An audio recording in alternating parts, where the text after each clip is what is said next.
વિદ્યાર્થી મિત્રો, ધોરણ 10 ગણિતની અંદર પ્રકરણ 7 યામ ભૂમિતિ એમાં આપણે 7.1 જે છે સ્વાધ્યાય એનો પાંચમો દાખલો આવ્યા છીએ. જુઓ તમે, પાઠ્યપુસ્તકમાં પાના નંબર 90 ઉપર આકૃતિ છે અને આલેખમાં આકૃતિ છે. એક વર્ગખંડમાં 4 મિત્રો આકૃતિમાં દર્શાવેલ બિંદુઓ ABCD દ્વારા દર્શાવેલ સ્થાન પર બેઠા છે. ચંપા અને ચમેલી વર્ગમાં આવી અને થોડી મિનિટોના અવલોકન બાદ ચંપાએ ચમેલીને પૂછ્યું કે તું શું એવું માને છે કે ABCD ચોરસ છે? ચમેલી અસમત થાય છે. અંતરસૂત્રનો ઉપયોગ કરીને કોણ સાચું તે શોધો. રકમ પાઠ્યપુસ્તકમાં જોતા જતો આપણે 4 બિંદુઓ છે આલેખમાં આપ્યા છે, એના યામ લઈ લઈએ. દાખલા નંબર છે 5. આલેખ જે આપ્યો છે એના ઉપરથી યામ આપણે નક્કી કરવાના છે. જુઓ, બિંદુ A છે, એનું x યામ 3 છે, y યામ 4 છે. 3, 4. બિંદુ B છે એમાં જોતા જાઓ, બીજું બિંદુ છે એનું x યામ 6 છે અને y યામ 7 છે, એટલે કે 6, 7. બિંદુ C છે એનું x યામ 9 છે અને y યામ 4 છે, એટલે 9, 4. અને બિંદુ D જે છેલ્લું છે એનું x યામ 6 છે અને y યામ છે 1, એટલે કે 6, 1. હવે આપણે આ 4 ના અંતર શોધવાના છે.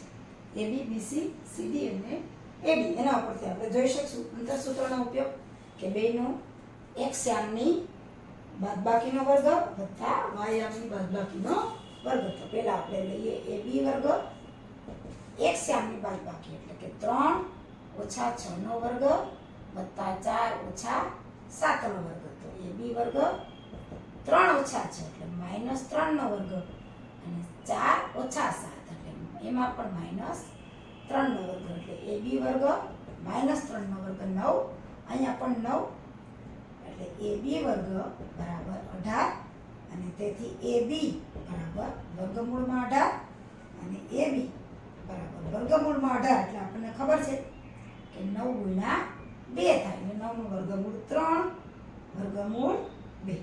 હવે આવી જ રીતે આપણે લઈએ BC. તો BC નો વર્ગ બેના x યામનો બાદબાકીનો વર્ગ 6 ઓછા 9 નો વર્ગ વત્તા 7 ઓછા 4 નો વર્ગ. તો BC વર્ગ 6 ઓછા 9 એટલે એમાં પણ ઓછા 3 નો વર્ગ અને અહીંયા વત્તા 3 નો વર્ગ. તો BC વર્ગ ઓછા 3 નો વર્ગ 9 અને વત્તા 3 નો વર્ગ પણ 9 થાય, કારણ કે વર્ગ છે એટલે માઇનસના પ્લસ થઈ જાય. તો BC વર્ગ 18. તો BC વર્ગમૂળમાં 18 અને વર્ગમૂળમાં 18 એટલે આપણને ખબર છે 9 ગુણ્યા 2. તો BC 9 નું વર્ગમૂળ 3 વર્ગમૂળ 2 BC. હવે આપણે લઈએ CD. તો CD નો વર્ગ 9 ઓછા 6 નો વર્ગ વત્તા 4 ઓછા 1 નો વર્ગ. તો CD વર્ગ 9 ઓછા 6 એટલે અહીંયા પાછું ઓછા 3 વત્તા 3 નો વર્ગ થશે, સોરી 4 ઓછા 1 એટલે અહીંયા પણ વત્તા 3 નો વર્ગ, 3 નો વર્ગ 9, અહીંયા પણ 3 નો વર્ગ 9. CD વર્ગ 9 વત્તા 9 એટલે 18. CD બરાબર √18 અને √18 એટલે આપણને ખબર છે 9 ગુણ્યા 2 અને તેથી CD 9 નું વર્ગમૂળ 3 વર્ગમૂળ 2. હવે એવી જ રીતે આપણે જોવાનું છે AD. તો AD નો વર્ગ 3 ઓછા 6 નો વર્ગ વત્તા 4 ઓછા 1 નો વર્ગ, 4 ઓછા 1 નો વર્ગ. તો AD વર્ગ બરાબર 3 ઓછા છે એટલે ઓછા 3 નો વર્ગ અને 4 ઓછા 1 એટલે વત્તા 3 નો વર્ગ. તો AD વર્ગ ઓછા 3 નો વર્ગ 9 અને વત્તા 3 નો વર્ગ પણ 9. તો AD વર્ગ આવ્યા 18, તો AD બરાબર વર્ગમૂળમાં 18 અને તેથી આપણને ખબર છે 9 ગુણ્યા 2 અને તેથી AD 9 નું વર્ગમૂળ 3 વર્ગમૂળ 2. હવે જો AB, BC, CD અને AD ચારે ચાર સરખા છે એટલે AB બરાબર BC બરાબર CD બરાબર AD. તેથી ABCD ચોરસ છે કારણ કે ચારે ચાર બાજુઓ સરખી છે. અને એમ કોણ કીધું છે? ચંપાએ કીધું છે. ચંપા સાચી છે. આપણને કીધું હતું કે કોણ સાચું છે એમને. છઠ્ઠો દાખલો, તો નીચે દર્શાવેલા બિંદુઓથી જો ચતુષ્કોણ રચાતો હોય તો એનો પ્રકાર જણાવો અને તમારા જવાબ માટે કારણ આપો. તો છઠ્ઠો દાખલો, છઠ્ઠાનો પહેલો પેટા વિભાગ. ચાર બિંદુઓના નામ આપણે આપી દઈએ. A -1 -2, B 1 0, C -1 2 અને D -3 0. આમાં પણ A B B C C D અને D એ જોઈ લઈએ. AB વર્ગ બરાબર -1 -1 નો વર્ગ વત્તા 2 ના x યામની બાદબાકી y યામની બાદબાકી -2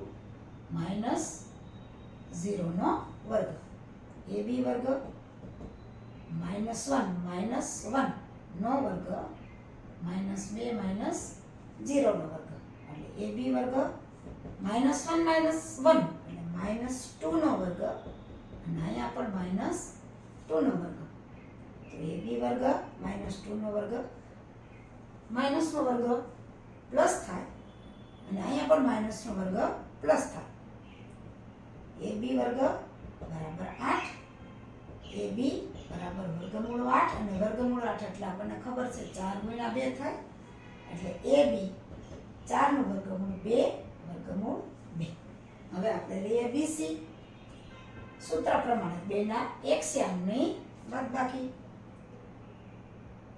1 ઓછા 1 નો વર્ગ 0 ઓછા 2 નો વર્ગ. તો BC વર્ગ 1 ઓછે ઓછે વત્તા થશે અને વત્તા ઓછા 2 નો વર્ગ.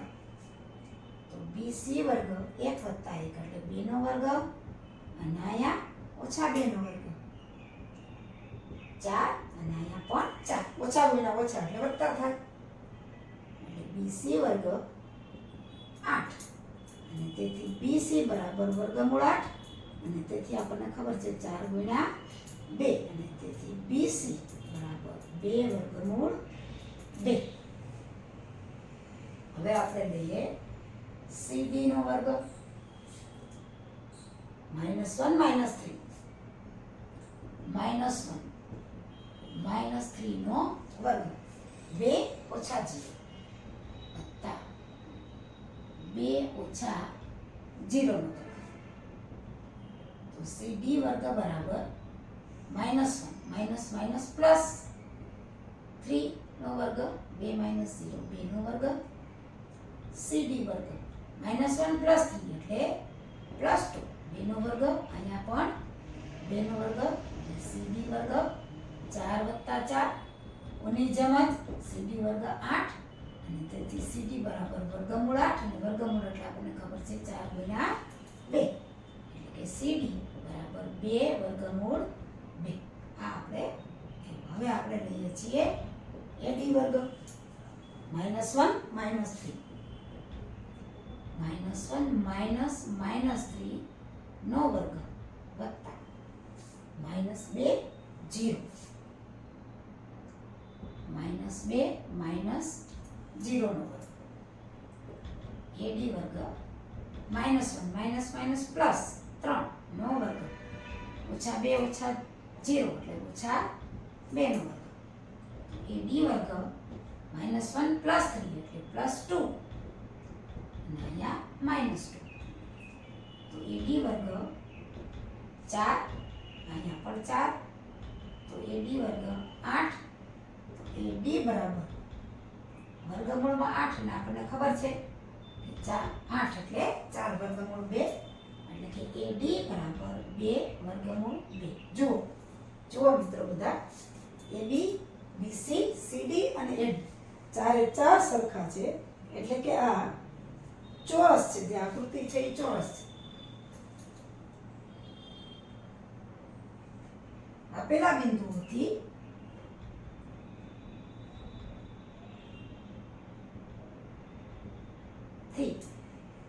ચોરસ રચાય છે. ચોરસ રચાય છે.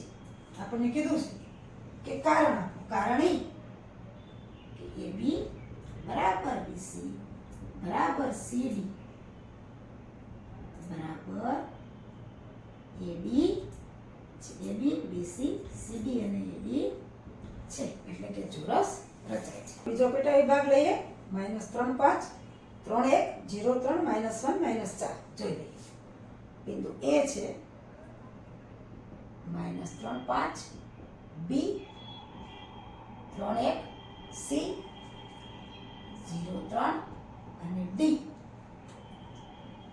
-1, -4. આમાં પણ જોઈ લઈએ. તો AB નો વર્ગ -3 નો વર્ગ, LCM નો બાદબાકી 5 - 1 નો વર્ગ. તો AB વર્ગ -3 નો વર્ગ 5 - 1 નો વર્ગ. AB વર્ગ આપણને ખબર છે -3 એટલે -6 નો વર્ગ, અને અહીંયા 4 નો વર્ગ, -6 નો વર્ગ 36 અને 4 નો વર્ગ 16. એટલે AB વર્ગ 36 ને 16, 6 6 12 ના 2, બધી આવી 1, 3 ને 4 ને 5, એટલે કે 52. તો AB બરાબર √52. તો આપણને ખબર છે કે 52 એટલે 13 ગુણ્યા 4 થાય, 13 ચોકું 52, એટલે કે AB બરાબર 4 નો વર્ગમૂળ 2 અને √13. એવી રીતે BC લઈ લઈએ.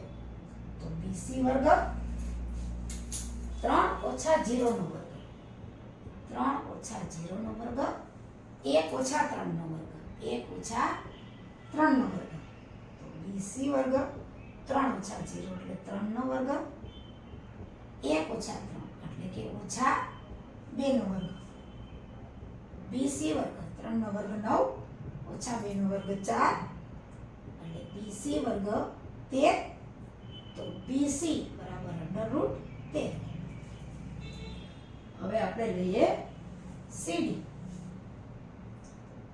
CD વર્ગ 0 - 1 નો વર્ગ, 0 - 1 નો વર્ગ, અને 3 - 4 નો વર્ગ.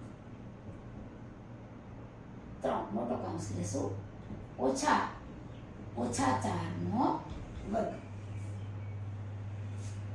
CD વર્ગ ઓછે ઓછે +1 નો વર્ગ, અને અહીંયા 3 અને અહીંયા પણ ઓછે ઓછે +4 નો વર્ગ. 1 નો વર્ગ 1, અને 4 ને 3 7 નો વર્ગ. તો CD વર્ગ 1 + 49, અને CD વર્ગ બરાબર 50. તો CD બરાબર √50. 50 એટલે આપણને ખબર છે 25 ગુણ્યા 2, તો 25 નું વર્ગમૂળ આવી જશે 5, 5 વર્ગમૂળ 2. હવે AD લઈ લઈએ. તો AD નો વર્ગ બરાબર -3 - 1, -3 -1 નો વર્ગ વત્તા 5 ઓછા 4, 5 ઓછા 4 નો વર્ગ. જો નિશાનીમાં ખાસ ધ્યાન રાખજો, -3 માઇનસ પ્લસ, અહીંયા 5 માઇનસ માઇનસ પ્લસ ab વર્ગ ઓછા 3 વત્તા 1 એટલે ઓછા 2 નો વર્ગ અને 4 ને 5 9 નો વર્ગ એટલે ab વર્ગ 2 નો વર્ગ 4 9 નો વર્ગ 81 એટલે ad વર્ગ 85 તો ad બરાબર વર્ગમૂળમાં 85 85 નું વર્ગમૂળ આપણે નહીં નીકળી શકે. હવે જુઓ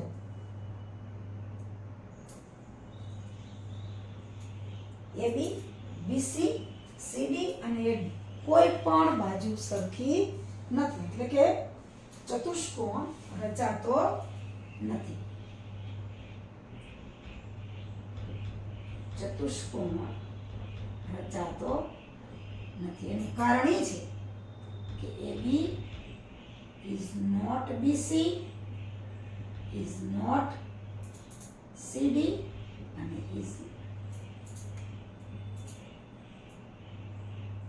is not AB.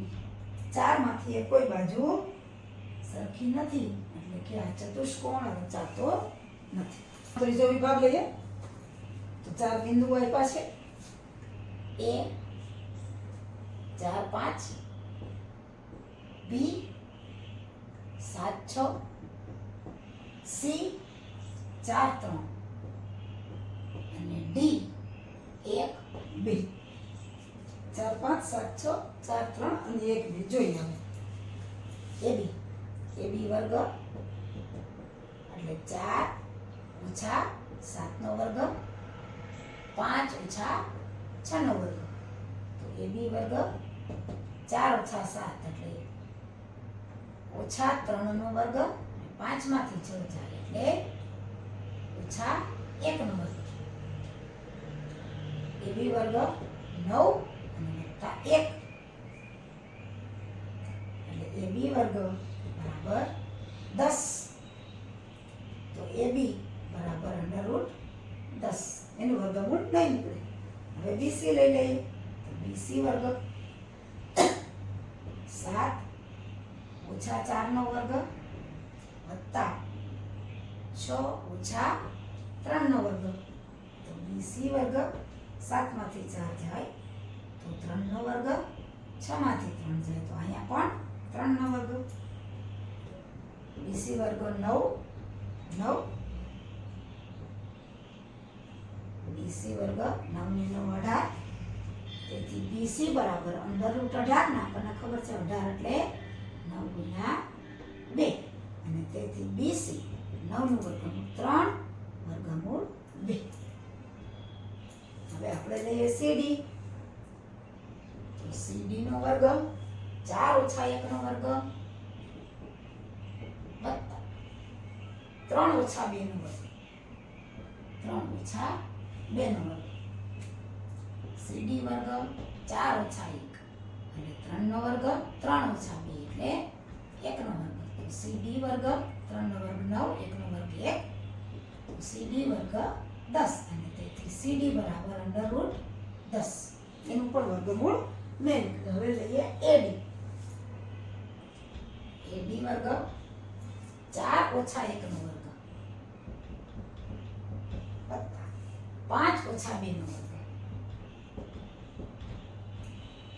તો AD વર્ગ 4 ઓછા 1 એટલે 3 નો વર્ગ 5 ઓછા 2 એટલે પણ 3 નો વર્ગ તો AD વર્ગ બરાબર 9 વત્તા 9 તો AD વર્ગ 9 ને 9 18 તો AD બરાબર અંડરરૂટ 18 અને તેથી આપણને ખબર છે 9 ગુણ્યા 2 અને તેથી AD 9 નું વર્ગમૂળ 3 વર્ગમૂળ 2. જુઓ AB BC CD અને AD એમાં હવે જુઓ તમે AB